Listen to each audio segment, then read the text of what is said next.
Bonjour à toutes, bonjour à tous, bienvenue dans cette nouvelle édition des Masterclass de l'excellence commerciale. Je suis Roland Massenet, ravi de vous accueillir aujourd'hui pour parler des managers intermédiaires, des managers de proximité, des managers terrain, ceux qui font le succès et parfois les échecs de nos entreprises.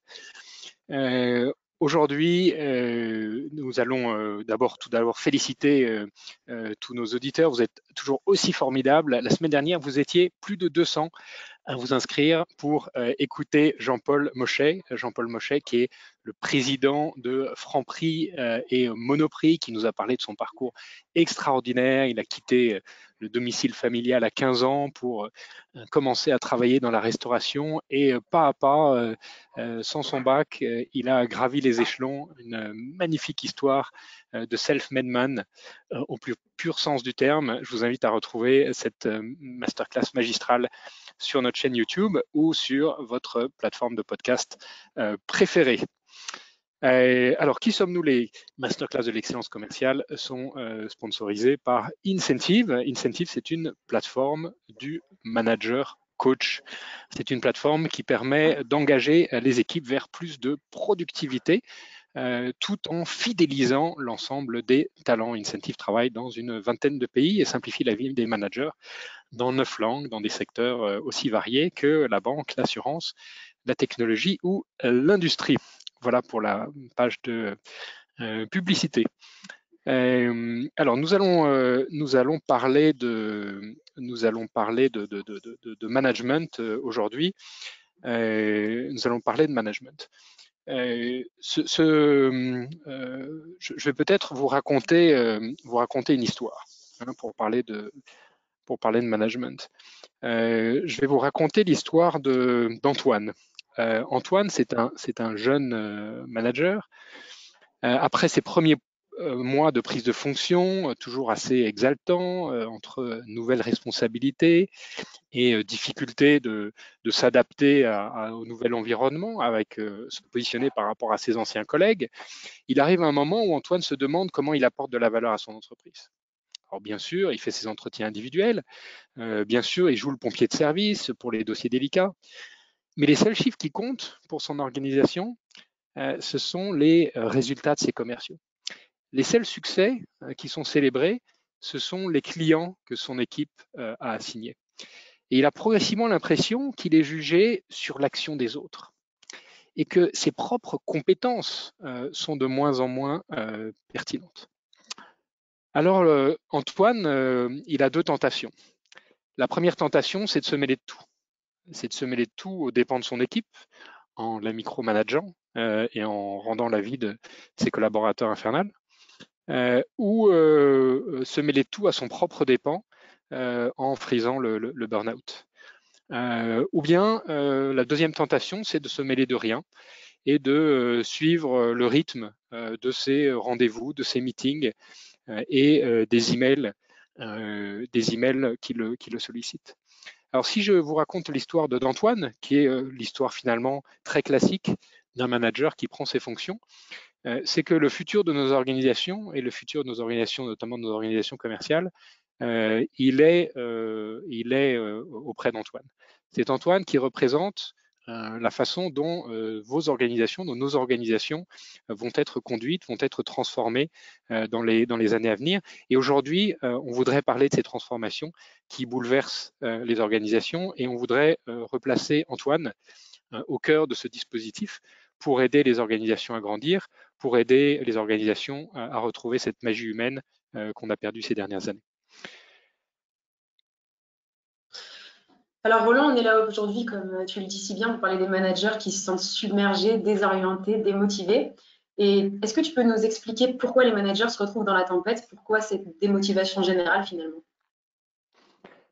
Alors cette désorientation des managers, alors Antoine, lui c'est juste un jeune manager, on a vu qu'en tant que jeune manager, il était confronté à ses propres challenges, et en plus de ça, il arrive dans une situation compliquée.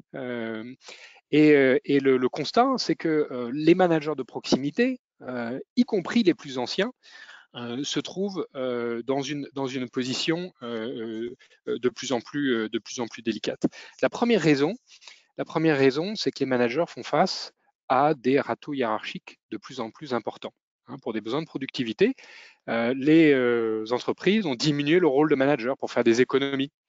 Résultat, les râteaux hiérarchiques se sont élargis, ce qui fait écrire à un journaliste de la Harvard Business Review: est-ce que votre entreprise a assez de managers commerciaux?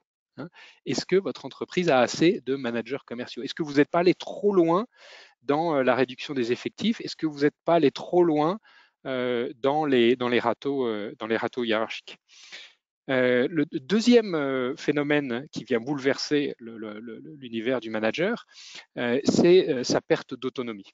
Sa perte d'autonomie, le manager les organisations font face à des contraintes réglementaires, à des concurrences de plus en plus rudes. Les entreprises veulent harmoniser les process, parfois au niveau national, parfois même au niveau international. La digitalisation force également une certaine normalisation des parcours. Et finalement, les managers se retrouvent dans cet étau qui rend leur liberté d'action de plus en plus contrainte, de plus en plus limitée. Alors non seulement ils sont limités par les process, mais ils sont aussi à l'intersection de toutes les exigences internes et externes. Les exigences internes qui viennent des collaborateurs, qui ont des nouvelles attentes, qui veulent progresser, qui veulent être coachés, qui veulent participer à la stratégie de l'entreprise. Des exigences internes de tous les autres départements, le département RH qui va s'assurer que tous les entretiens annuels sont bien faits à temps, la finance qui veut ses prévisions, le management qui veut du reporting opérationnel, la formation qui veut s'assurer que les formations plus réglementaires sont bien impliquées. Donc, toutes ces exigences, elles se concentrent sur le manager. Et puis, bien sûr, les demandes externes des clients, où le manager de proximité joue le rôle d'escalade pour aller chercher une dérogation nécessaire. Donc, on voit que finalement, on aurait pu prendre aussi l'image du marteau et l'enclume. Le manager se trouve à la croisée des chemins de nombreuses exigences, qu'elles soient internes, externes.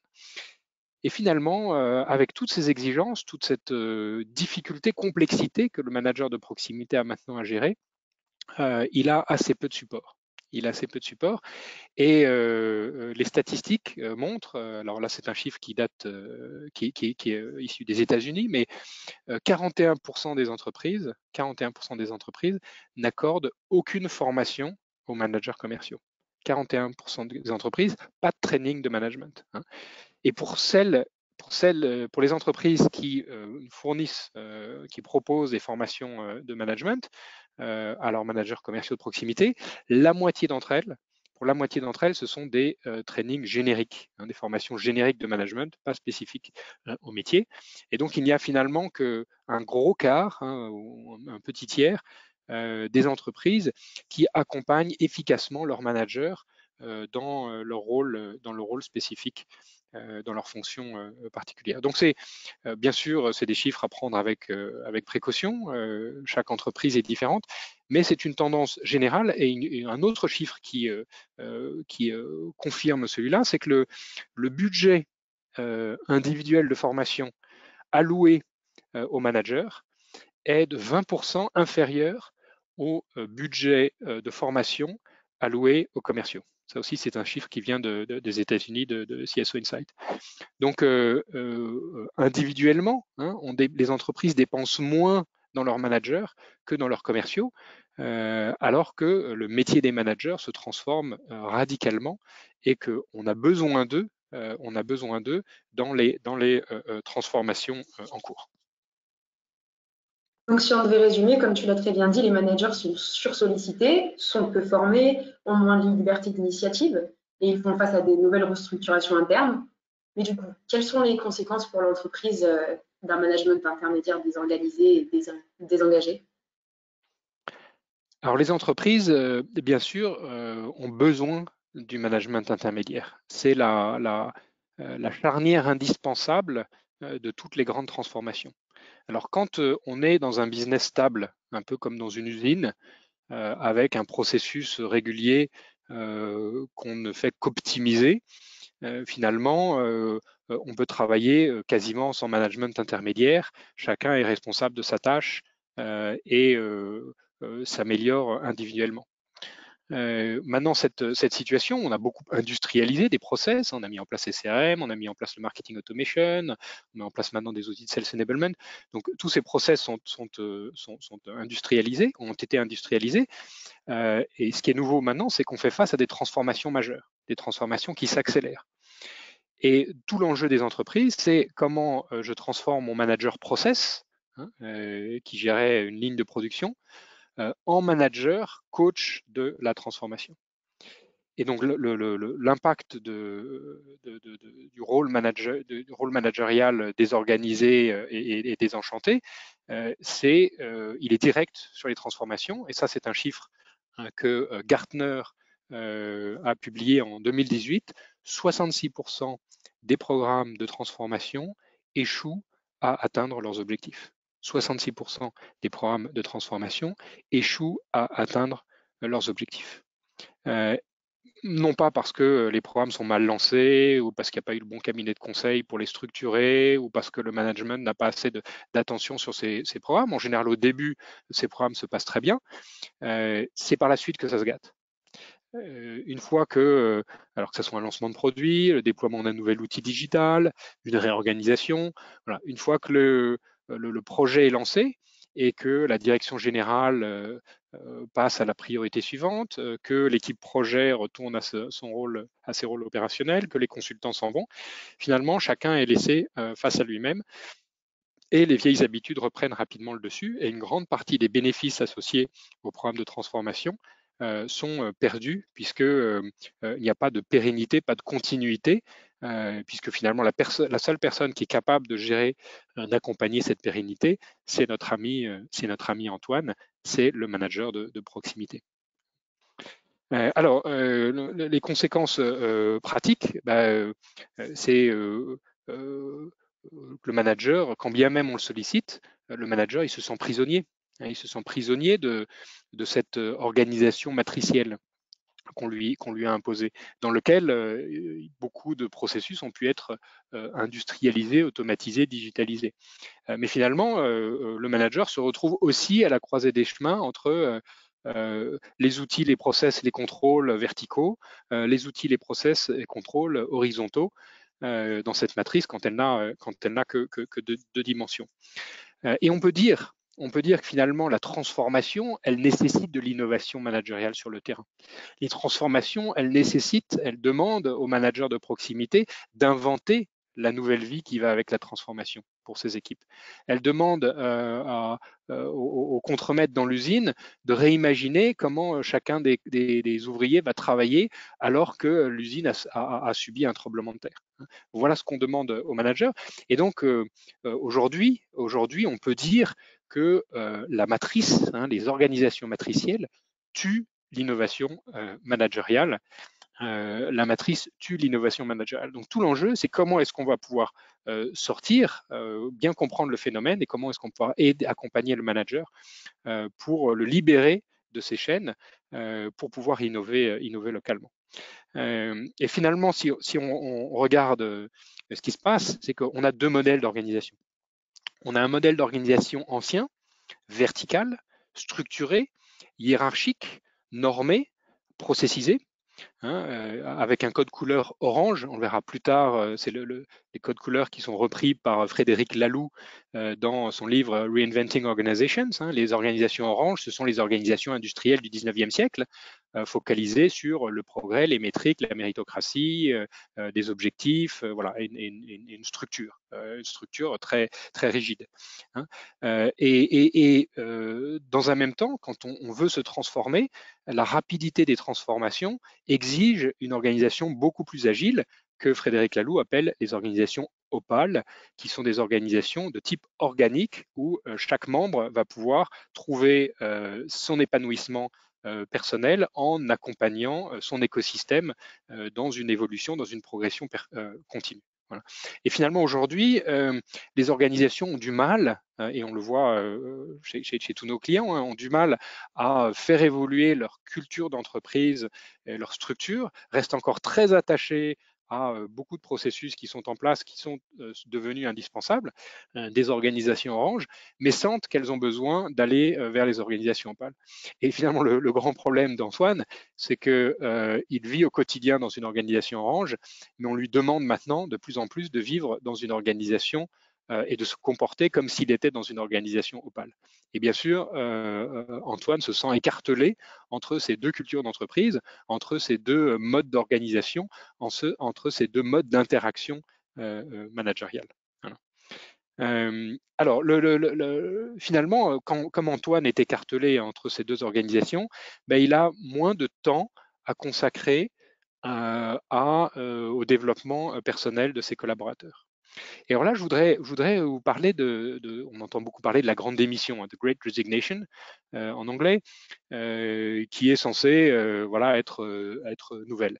Et ben, je vais vous sortir un graphe qui montre qu'en fait, la grande démission, c'est pas un phénomène nouveau, c'est un phénomène graduel. Hein, et que c'est pas le Covid qui a provoqué la grande démission, que c'est un détachement progressif des managers plus attachés au process qu'à leur équipe, qui fait que les collaborateurs se sentent moins attachés à l'entreprise. Alors voilà, voici le graphe. Voici le graphe. Ce graphe trace le nombre de personnes qui quittent leur fonction, hein, leur emploi, aux États-Unis, année après année. Le début de la courbe, c'est 2011, hein, et la fin de la courbe, c'est 2022. Alors, on pourrait imaginer qu'on a une courbe qui fait un pic immédiat après le Covid, hein, après 2020. Et en fait, on s'aperçoit que cette courbe, elle est progressive. Hein, elle est progressive. Et il y a de plus en plus aux États-Unis, mais on a un phénomène similaire en Europe, même s'il est un peu atténué, on a de plus en plus de gens, année après année, qui quittent leur entreprise. Et finalement, la situation dans laquelle on est aujourd'hui, en février 2022, avec 4,4 millions d'Américains qui ont quitté leur emploi, elle est quasiment dans la prolongation de cette courbe qui part de 2011 et qui arrive avec juste le petit accident autour des 2 années de Covid. Donc là, on voit là l'impact d'un modèle organisationnel qui a progressivement évolué avec un manager qui s'occupe plus des process et qui s'occupe moins de ses équipes. Conséquence de râteaux hiérarchiques qui se sont élargis, de désorganisation matricielle qui ont tué l'innovation et du manque de temps dont les managers ont fait, que les managers ont partagé quand on fait des études et qu'on leur demande où est-ce qu'ils aimeraient passer plus de temps et sur quoi ils aimeraient être plus impliqués et plus formés. Donc ça, c'est un enjeu important parce que c'est un enjeu qui touche les États-Unis, c'est aussi un enjeu qui touche la France, hein, et l'Europe. En mars 2022, LinkedIn a fait une grande étude européenne et 58% des Européens envisagent de quitter leur poste cette année. 58% des Européens envisagent de quitter leur poste cette année. Là aussi, ce n'est pas une tendance juste Covid, c'est une tendance de fond. Au troisième trimestre 2021, qui sont les derniers chiffres sur lesquels on a de la perspective et qui ont été analysés, le taux de départ atteint un record en France depuis 15 ans. Donc la rétention des talents, c'est devenu un enjeu majeur, c'est devenu un enjeu absolument critique, sur lequel d'ailleurs il y a assez peu de chiffres de ROI. On a développé chez Incentive un modèle de ROI pour ceux que ça intéresse, pour calculer le vrai coût du départ d'un collaborateur. On estime que dans une organisation B2B, le coût de départ d'un commercial, c'est entre 1 fois et 3 fois le salaire brut du collaborateur. Donc, quand vous avez des taux de départ annuels de 15, 20, 25% sur des organisations à plusieurs milliers de personnes, ça représente des budgets très importants qui finalement ne sont pas pilotés par qui que ce soit dans l'organisation. Donc, les modèles de ROI sont vraiment intéressants. N'hésitez pas à nous contacter si vous voulez approfondir cette question. Et donc, résultat, les managers étant moins disponibles pour faire progresser leurs équipes, mais il y a un autre chiffre qui est très parlant, c'est un chiffre de CSO Insight aux États-Unis, qui dit que finalement, les commerciaux, ils atteignent de moins en moins leurs objectifs. Hein, c'est une étude entre 2011 et 2018. Mais en 2011, on était à 63% des commerciaux qui atteignaient leurs objectifs, et en 2018, on est à 53%. Donc ça baisse aussi, là aussi, progressivement, signe du désengagement des managers dans l'accompagnement, le coaching de leurs collaborateurs. Quand on voit ce graphique un petit peu affligeant et ce constat un petit peu affligeant, on se pose tous la question de comment réinventer le rôle du manager, redonner du sens à ses missions, comment redonner envie. Alors, comment redonner envie? On va d'abord leur poser la question. On va leur poser la question, on vient d'en parler. De quoi vous avez envie, vous, manager de proximité? Et quand on leur pose la question, comment est-ce qu'on peut accélérer, comment est-ce qu'on peut accélérer avec vous, comment est-ce qu'on peut vous aider à vous transformer, comment est-ce qu'on peut accélérer les mutations managériales, et ben les managers, ils répondent, en termes de formation, j'aimerais surtout des formations autour de l'humain. Plus les formations, alors il faut les faire, les formations réglementaires, les formations outils, les formations techniques, formations produits, bien sûr qu'elles sont indispensables, mais le manager ne va pas être le super commercial. Le manager, il va être celui qui va coacher et va aider son collaborateur à grandir.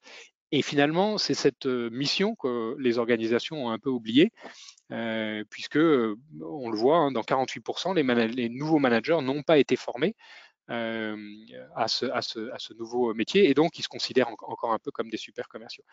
Donc la première chose que les managers veulent, c'est des formations autour de l'humain, des formations autour du leadership, des formations autour de la gestion de conflits, des formations de communication, de conduite du changement. Voilà, donc ça c'est les demandes de formation des cadres en 2022. C'est une enquête de l'APEC en France. Et donc les managers, ils veulent avant tout des formations humaines.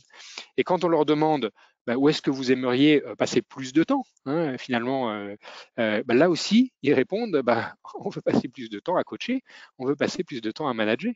Alors ça, c'est là une analyse du BCG, qui a quelques années, où le BCG a analysé où est-ce qu'un manager passait son temps aujourd'hui. Il passe son temps à 30% à la production, 24% à faire de l'administratif et du reporting, à 16% à faire de la gestion de projet et à 20% à manager. Donc le manager passe 1/5 de son temps à manager. Et qu'est-ce qu'il aimerait faire? Ça, c'est le réel. Et qu'est-ce qu'il aimerait faire? Finalement, il aimerait plus manager, surprise, surprise, et il aimerait passer moins de temps à faire de l'administratif et du reporting. Donc il aimerait passer plus de temps à réaliser la mission pour laquelle il s'est engagé, pour laquelle il a été recruté.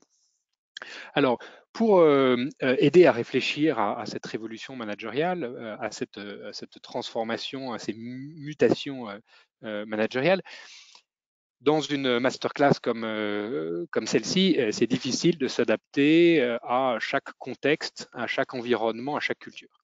Et donc, plutôt que de donner finalement des recettes définitives, ce que je vous propose, c'est de vous partager des outils. Des outils qui vont vous aider à réfléchir à ce sujet. Et parmi ces outils, il y en a un premier qu'on a évoqué tout à l'heure, qui est l'histoire des organisations par Frédéric Laloux. Un livre majeur paru en 2014, où il va retracer l'histoire des organisations, et en commençant par les organisations rouges, du temps où on était encore en préhistoire, où c'était l'autorité du plus fort, et la valeur principale, le mode de fonctionnement principal, c'était la peur avec une division du travail.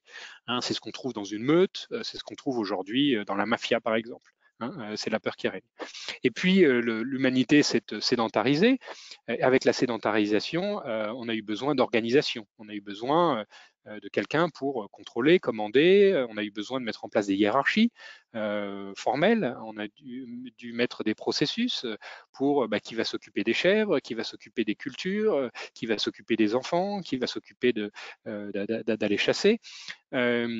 Et c'est l'organisation Ambre, avec des modèles aujourd'hui, l'armée, l'Église, les traditions, la structure, la stabilité. La stabilité était le maître mot de ces organisations Ambre.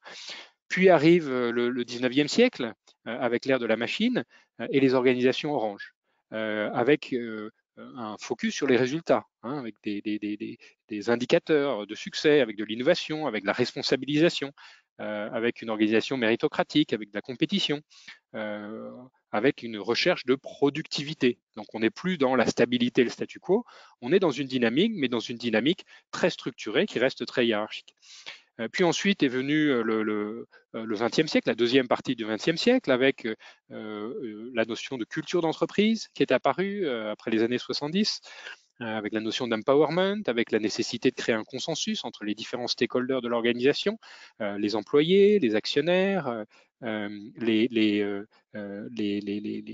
partenaires, bien sûr, les clients, avec aussi le développement de valeurs, les valeurs, les missions qui sont apparues dans les années 80-90. Et puis le dernier modèle, l'organisation Opale, qui est un modèle vivant, un modèle avec une raison d'être évolutive où chacun va pouvoir s'auto-manager avec beaucoup d'authenticité, trouver dans sa mission sa propre raison d'être, et ces raisons d'être cumulées font la raison d'être de l'organisation. Donc une organisation beaucoup plus organique. Donc le premier, pourquoi est-ce que c'est un outil pour réfléchir au rôle du manager? Parce que comme on l'a vu, les managers, ils sont écartelés aujourd'hui entre deux types d'organisations, des organisations orange et puis des organisations orange très adaptées à des univers statiques productivistes, et puis des modes d'organisation opale beaucoup mieux adaptés à des univers transformatifs. Donc la première question, c'est où est-ce qu'en est mon organisation? Où est-ce qu'on est, et même au sein d'une organisation, où est-ce qu'on est chacun des départements dans l'organisation?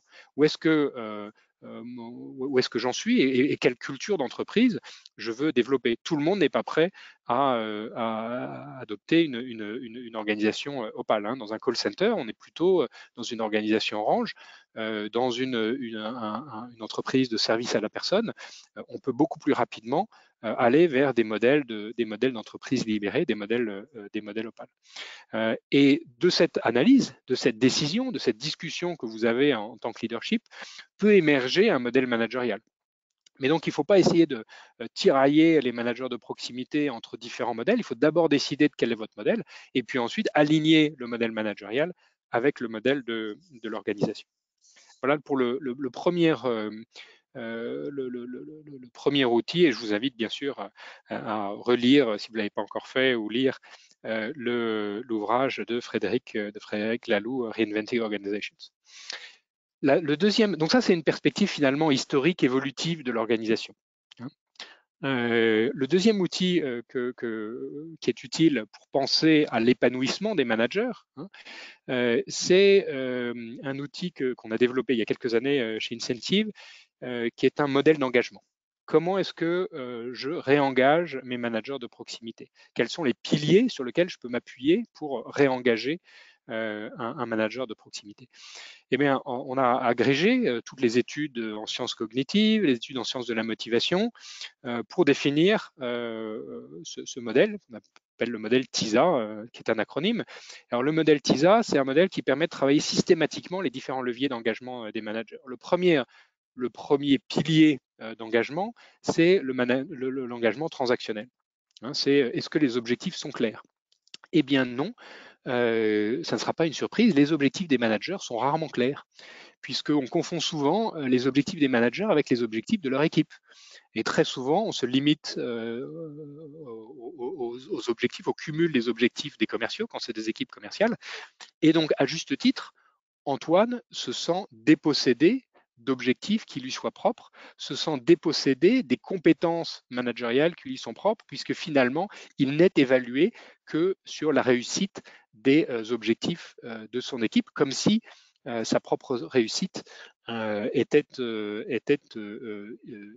uniquement liée au succès de ses collaborateurs. Donc, avoir des objectifs managériaux clairs et concrets, et bien sûr aligner la rémunération variable, les bonus et les challenges aux objectifs managériaux.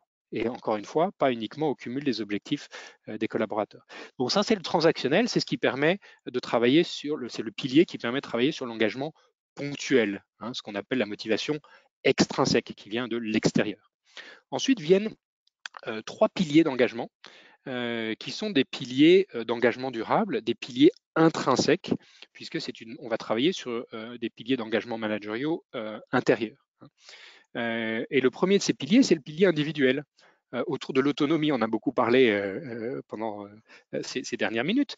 Le manager, il se sent de moins en moins autonome. Comment est-ce qu'on peut lui redonner ce sens de l'autonomie, hein? Comment est-ce qu'on peut lui redonner le sens de la maîtrise de son environnement, la maîtrise de son destin, quels sont les apprentissages qu'on peut fournir, qu'on peut proposer au manager pour l'aider à retrouver cette autonomie qui vont lui permettre d'être un acteur efficace de la transformation et qui vont également susciter en lui ce sentiment de fierté de réalisation, pas de réalisation uniquement des réalisations de son équipe. Il peut être fier de son équipe, bien sûr, mais de réalisation personnelle en tant que manager. Comment est-ce que on va pouvoir le valoriser pour qu'il se sente, finalement satisfait juste parce qu'il a réussi à faire progresser quelqu'un dans son équipe, même s'il partait de loin et même si les résultats ne sont pas encore extraordinaires. Donc, fierté des réalisations managériales, autonomie dans l'exercice de sa fonction de manager et puis apprentissage. Donc, le pilier individuel, c'est le pilier qui va lui donner un sentiment de satisfaction indépendamment de son environnement, hein. Un sentiment, une fierté de réalisation. Deuxième pilier durable, c'est le pilier social, hein. C'est le manager au sein de son écosystème, le manager au sein de finalement du corps managérial, de l'équipe managériale. Comment est-ce qu'on donne au manager le sentiment qu'il a quelque chose à contribuer? Est-ce qu'on lui demande souvent son avis sur les process de management, sur les modes de management, sur les meilleures pratique de manager? Eh bien, le seul fait de poser la question donne au manager l'impression qu'il est important et que sa voix compte, hein. Comment est-ce qu'on reconnaît le manager? Est-ce qu'on le reconnaît uniquement pour les réalisations de ses équipes ou est-ce qu'on le reconnaît pour ses propres réalisations en tant que manager? Et comment est-ce qu'on construit cette fierté collective managériale? Comment est-ce qu'on fait que les managers sentent qu'ils sont dans une organisation qui est une best in class en termes de manager? Comment est-ce qu'il est fier de faire partie des managers de la société XXX parce qu'il est de renommée mondiale que chez XXX, on forme les meilleurs managers au monde. Voilà. Donc cette fierté collective, comment est-ce qu'on peut rallumer cette étincelle? Et puis le dernier pilier d'engagement managérial, c'est le pilier aspirationnel, hein. C'est le pilier aspirationnel. Comment est-ce qu'on peut redonner à Antoine le sens de sa mission pour réaligner les valeurs de l'entreprise avec ses valeurs? Et comment est-ce qu'on peut l'aider finalement à participer à un projet qui le dépasse, peut-être en l'aidant aussi à contribuer aux objectifs RSE de l'entreprise, hein, mais déjà lui redonner le sens de sa mission, c'est déjà un gros impact. Le troisième outil que j'aimerais partager avec vous aujourd'hui, c'est un outil qu'on utilise beaucoup chez Incentive avec nos équipes techniques, c'est l'étoile de mer, hein. L'étoile de mer, c'est un outil qu'on utilise dans les rétrospectives agiles, hein. À la fin de chaque sprint, l'équipe se rassemble pour dire qu'est-ce qu'on a bien fait, qu'est-ce qu'on a mal fait, quels enseignements on peut tirer de ce sprint pour s'améliorer le sprint suivant. Et ce qui est très utile dans les équipes agiles qui sont en permanence en train de se transformer finalement, est également intéressant dans cette réflexion de transformation des organisations et du rôle du manager. Et finalement, cette étoile de mer, c'est une étoile de mer à 5 branches, et c'est très concrètement qu'est-ce que je continue à faire, qu'est-ce que je veux faire en plus, quelles sont les choses que je veux faire plus d'eux, quelles sont les choses que je veux moins faire, moins d'eux, quelles sont les choses que je veux arrêter et quelles sont les choses que je veux commencer. Et alors là, dans les différents échanges qu'on a eus, finalement, il y a déjà un certain nombre d'idées, hein. Bien sûr, commencer à échanger avec les managers, à structurer une communauté managériale pour animer cette communauté, les faire partager. Continuer, bien sûr, à travailler sur l'autonomie, faire plus de one-on-one managériaux, hein. On parle beaucoup de symétrie des attentions. Symétrie des attentions, en général, c'est traiter vos employés comme vous aimeriez que vos employés traitent vos clients. Eh ben, la symétrie des attentions, quand on pense aux managers intermédiaires, on remonte d'un cran et c'est coacher vos managers intermédiaires comme vous aimeriez que vos managers intermédiaires coachent leurs collaborateurs. Voilà. Et on voit que dans beaucoup d'organisations, malheureusement, on a encore un leadership qui est dans une organisation orange, quand bien même il y a de bonnes intentions pour essayer de transformer l'organisation vers une structure opale. Dans le -2 ou arrêté, bien sûr, il y a tous les reporting, les reporting qui me prennent du temps. Il faut prendre l'agenda du commercial, du manager de proximité, pardon, et puis éliminer tout ce qui lui prend du temps. Donc les reporting inutiles, et plus les organisations sont importantes, plus les reporting inutiles sont nombreux. Donc ne gardez, faites une approche zero-base, un peu comme un zero-base budgeting, mais faites un zero-base budget reporting. Repartez de zéro, éliminez tous les reporting et dites-vous, le manager, quels sont les reporting dont il a vraiment besoin. Séparer la data, donc diminuer le nombre de chiffres envoyés au manager, et séparer la data d'analyse, avec les outils de BI, de la data d'animation, avec les quelques indicateurs clés sur lesquels il faut un suivi opérationnel régulier et sur lesquels vous voulez avoir des progrès rapides. Donc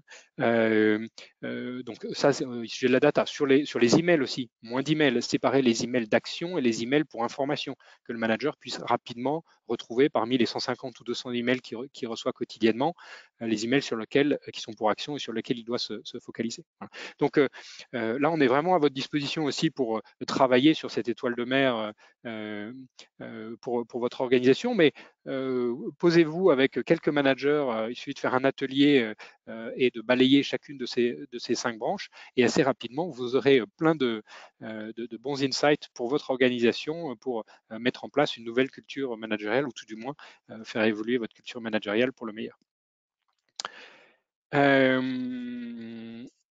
Voilà, alors quelques exemples. On a voulu prendre quelques exemples concrets d'initiatives qui ont été prises par des entreprises. Première initiative, Google, avec son projet Oxygène. Depuis 2018, Google s'est dit, qu'est-ce qui fait un bon manager chez Google? Et donc, ils ont lancé ce projet, ils ont établi une corrélation entre les qualités managériales et le succès chez Google. C'est le projet Oxygène. Je vous invite à aller sur leur site, il est absolument passionnant. La première qualité d'un manager qui réussit chez Google, c'est que c'est un bon coach. Voilà. La première qualité d'un bon manager qui réussit chez Google, c'est que c'est un bon coach. Suivent ensuite les 10 qualités différentes. Ensuite, il y a chez Orange, donc réinventer le rôle du manager de proximité, c'est une préoccupation stratégique majeure chez Orange. Et ils ont créé un manifeste du management avec une culture managériale, l'organisation du travail, le rôle du manager. Ils organisent des rencontres régulières entre les managers pour parler des bonnes pratiques managériales. Et puis, ils ont également fait évoluer la culture autour de l'expérience client pour aider les managers avec des kits, des kits enchantement, des kits positionnement relationnel, des kits briefing d'équipe pour aider très concrètement les managers à se transformer. Ensuite, j'ai pris l'exemple de la Maïf, qui elle aussi a pris conscience de la nécessité d'améliorer la performance des équipes terrain par plus d'autonomie. Et notamment, il propose aux managers le programme Explore Action, qui permet de visiter d'autres entreprises dans des secteurs ou des tailles différentes pour identifier les bonnes pratiques qui peuvent être intéressantes pour eux.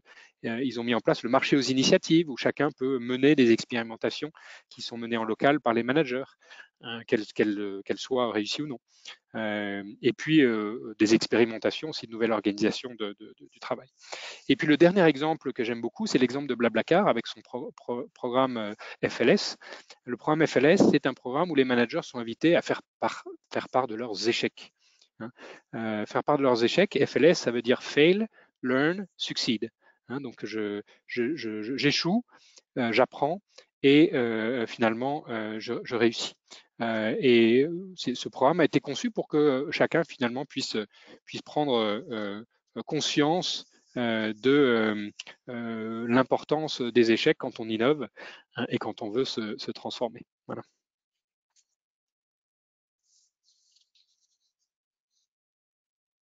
Merci beaucoup Roland pour ce partage. Moi qui commence ma carrière, c'est très inspirant.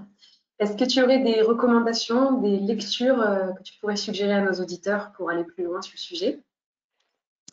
Alors, finalement, si on reprend Antoine avant d'aller dans les lectures, Antoine, c'est le seul à pouvoir remettre de la magie au sein de son équipe. Antoine, c'est le seul qui va pouvoir accompagner ses collaborateurs vers l'autonomie. Antoine, c'est le seul qui va pouvoir allumer l'étincelle de créativité et d'innovation sur le terrain. Antoine, c'est le seul à pouvoir animer l'intelligence collective de l'ensemble de ses collaborateurs. Et finalement, Antoine, c'est le meilleur allié, hein, c'est le maillon fort de votre organisation. Et donc, pour aller plus loin, n'hésitez pas à consulter ces quelques ouvrages. Un ouvrage qui date de 2016, First Break All the Rules, par le cabinet Gallup, hein, qui est un cabinet spécialisé dans l'engagement des équipes. What the World's Greatest Managers Do Differently. Un deuxième ouvrage, bien sûr, autour de Frédéric Laloux, Reinventing Organizations, dont on a abondamment parlé aujourd'hui. Un ouvrage de référence qui date un peu, mais qui est toujours aussi pertinent, de John Katzenbach, qui était un énorme best-seller qui se vend encore beaucoup aujourd'hui, qui s'appelle The Wisdom of Teams. Hein, comment est-ce que les managers peuvent être les catalyseurs des équipes haute performance. Et puis, vous pouvez également lire la vision de Tony Hsieh, qui est le fondateur de Zappos, avec Delivering Happiness. Voilà. Et puis, n'hésitez pas aussi à aller sur le projet Oxygène. Je vous ai mis l'adresse rework.withgoogle.com. Hein, c'est un site de Google du projet Oxygène. Et vous pouvez déployer le questionnaire de Google directement auprès de vos équipes, hein, en le customisant. Ils ont mis ça, finalement, leur projet Oxygène en open source pour permettre à chaque organisation de s'améliorer. Voilà, c'est quelques lectures. Et puis, n'hésitez pas non plus à nous contacter. Vous pouvez me contacter directement, roland@incentive.com, si vous avez des questions ou si vous voulez approfondir l'un ou l'autre sujet. Pour votre organisation, nos équipes seront ravies de vous accompagner dans vos transformations managériales. Si tu as quelques minutes, on va peut-être pouvoir poser les questions du public. On en a quelques-unes. Avec plaisir. Alors, à propos du transactionnel, comment mesurer les résultats d'un manager personnellement en dehors de son équipe? Comment quantifier les résultats managériaux? Alors, comment quantifier les résultats managériaux? Ça vient forcément d'une démarche interne.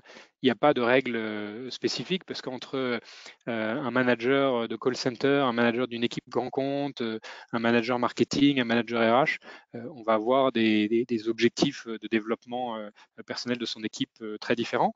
Le plus important, c'est de reconnaître que le manager est une personne à part entière qui a une fonction particulière et que le manager ne se résume pas à la somme des objectifs de son équipe. C'est le biais le plus fréquent qu'on voit dans les organisations. Et à partir du moment où on reconnaît ça, on va dire que les premiers objectifs d'un manager, c'est finalement l'épanouissement de son équipe et la capacité de son équipe à se transformer. Et en fonction du type d'équipe qu'on a, cet épanouissement, ce développement professionnel de l'équipe va pouvoir se mesurer soit à travers des indices de satisfaction, des indices de compétences ou des mesures d'avancée de projets de transformation. Comment revaloriser le manager intermédiaire dans un contexte de terrain, d'opérationnel, où il est finalement assez seul et éloigné de ses supérieurs? Il y a deux enjeux. Le premier enjeu, c'est de faire en sorte que les supérieurs le considèrent comme quelqu'un de clé dans l'organisation et donc passent du temps à coacher, comme ils aimeraient que le manager coach ses équipes, hein, avec du vrai temps de qualité, du vrai temps de développement individuel pour le manager. Ça, c'est le premier sujet. Et puis le deuxième sujet, c'est recréer un sentiment de communauté. Recréer ce sentiment de communauté managériale, recréer un sentiment d'échange, de partage, de soutien, où on peut également échanger sur ses échecs et dans un univers bienveillant. Voilà, avec des communautés pas trop importantes, hein, avec pas forcément, en général dans ces communautés, il faut éviter qu'il y ait la couche managériale du dessus, pour que les gens soient beaucoup plus ouverts.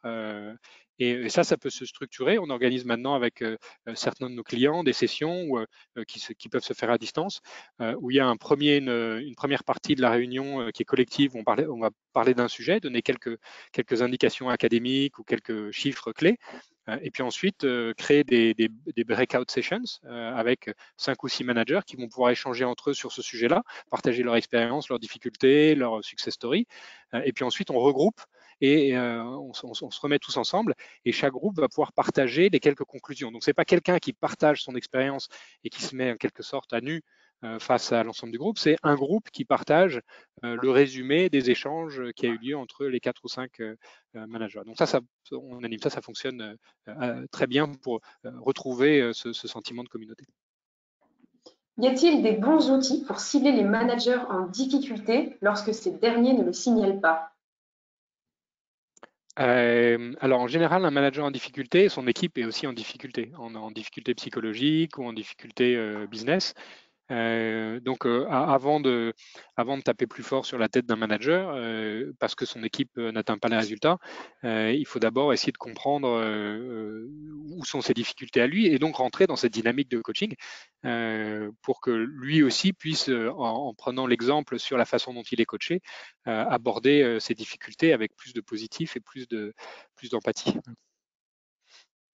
Dans une époque où même les formations et les conseils sont digitalisés, comment conserver le côté humain si indispensable au bien-être des managers? Alors, ça, c'est une très belle question et qui est un de nos gros credos chez Incentive, c'est que le digital ne doit pas remplacer l'humain, le digital il doit être au service de l'humain et donc il va faciliter ces interactions, certainement pas les remplacer. Donc toujours se poser la question quand tu lances une initiative, qu'est-ce qu'on peut faire en échange humain et comment la technologie peut aider chacun par des suggestions, en simplifiant l'accès à l'information, en simplifiant un process, comment est-ce qu'on peut renforcer ces échanges humains. Voilà, donc il faut pas se tromper d'objectif quand on met en place un outil. Et si c'est un outil de management, c'est un outil qui sert à augmenter le manager, pas à le remplacer. Quand on voit le nombre de démissions actuellement et le modèle Opal qui est un modèle souple, comme vous l'avez bien dit, est-ce que les managers n'aspirent-ils pas plus à un cadre plus souple de travail? Ah ben, là, je pense que ça dépend des cultures d'entreprise, ça dépend aussi des personnalités. Il y a des gens qui préfèrent être dans des environnements sous forte contrainte et qui excellent dans des environnements sous forte contrainte. D'autres plus créatifs qui, au contraire, ont besoin de beaucoup de liberté. Donc, à chaque organisation de s'adapter et de trouver les bons talents et de placer les bons talents aux bonnes places. Voilà. Un immense merci à tous. Il est déjà 12h18. On essaye d'être très rigoureux dans le timing dans les masterclass de l'excellence commerciale. Je crois qu'on a un peu débordé. Merci à tous de votre attention. Merci à Anouk pour la préparation de cette masterclass. Et je vous donne rendez-vous la semaine prochaine, jeudi prochain, pour Anouk. Quel est notre invité la semaine prochaine?